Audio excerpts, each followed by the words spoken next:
so for this integral, we won't be doing anything new, but we will, again, be putting together various tricks and techniques that we've learned so far in order to integrate this function.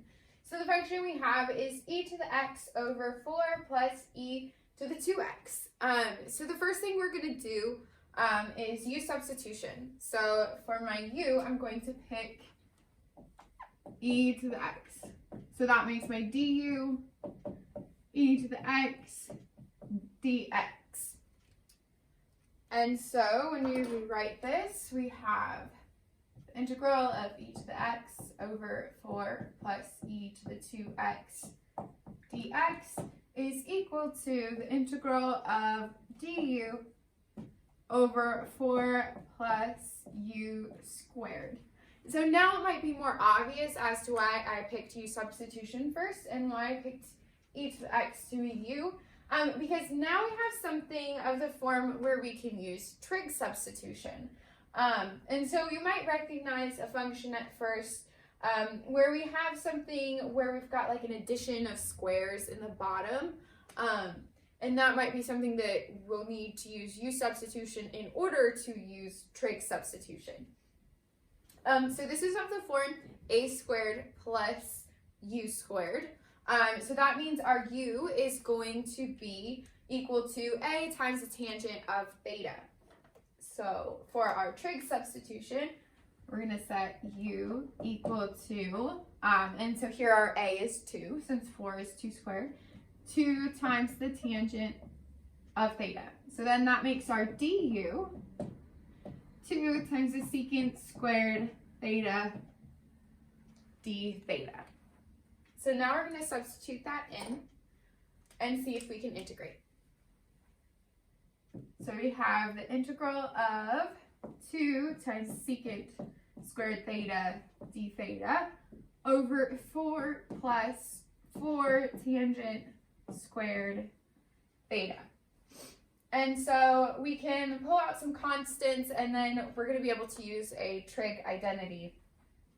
So when we take out the constants, we can factor a 2 from the numerator and a 4 from the denominator. So we end up with 1/2 times the integral of secant squared theta d theta over 1 plus tangent squared theta.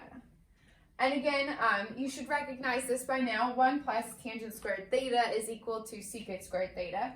So really, we just have secant squared theta over secant squared theta. And so this integral is really just the integral of the function 1. So let's rewrite that as 1/2 times the integral of d theta. And so now we evaluate this. We have 1/2 theta plus c. However, we're not done yet. Again, we did some substitutions. Our original function is in terms of the variable x, so we want to get back to using the variable x.